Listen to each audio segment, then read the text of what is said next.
C'est au centre d'entraînement tactique Capitaine Mbaye Diagne de Thiès que se trouve l'équipe médicale d'urgence de niveau 2.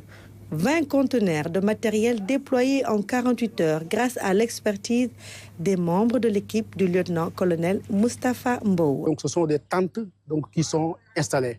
Et au sein de ces tentes, on installe tous les équipements qui sont dans les hôpitaux, à savoir le laboratoire et tous les services concernés. Cette équipe médicale d'urgence répond aux standards internationaux des urgences, la chirurgie et les accouchements avec une maternité fonctionnelle, un laboratoire, l'imagerie, plusieurs unités mises en place.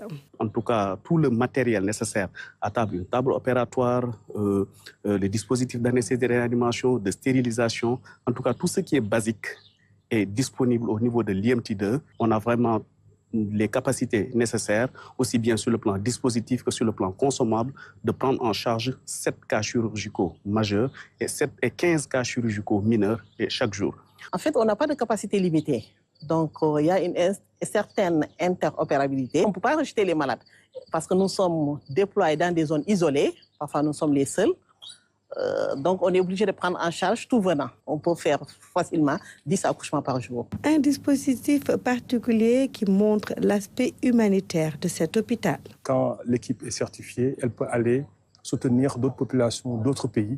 Et donc, c'est un instrument de diplomatie sanitaire qui va être très important dans le concert des nations. Si on est parvenu à ce résultat, c'est parce qu'on a des hommes, des femmes et des hommes très engagés. Un travail de longue haleine, 7 ans de formation, d'entraînement, d'échange avec les mentors de l'OMS pour hisser encore une fois le Sénégal toujours plus haut parmi les nations les plus engagées dans la voie pour la paix et la solidarité.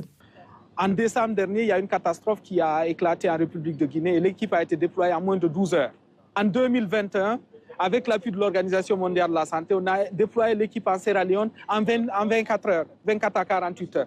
Alors que d'autres pays qui sont beaucoup plus avancés étaient en train de faire vraiment les démarches qu'il faut, qui sont arrivés peut-être une semaine plus tard. Une prouesse pour le Sénégal, fortement saluée par l'OMS. On peut dire que le travail que l'équipe du Sénégal a fait pendant les derniers 3 ans a été incroyable pour s'adapter aux standards minimaux de l'OMS, du niveau clinique, de niveau logistique, de niveau eau assainissement, et des coordinations aussi avec des systèmes et les mécanismes de coordination de l'Organisation mondiale de la santé des équipes médicales d'urgence. Ouais. Ils sont prêts à intervenir sur des problèmes de maladies infectieuses, de maladies épidémiologiques. Ils sont prêts à intervenir sur du NRBC.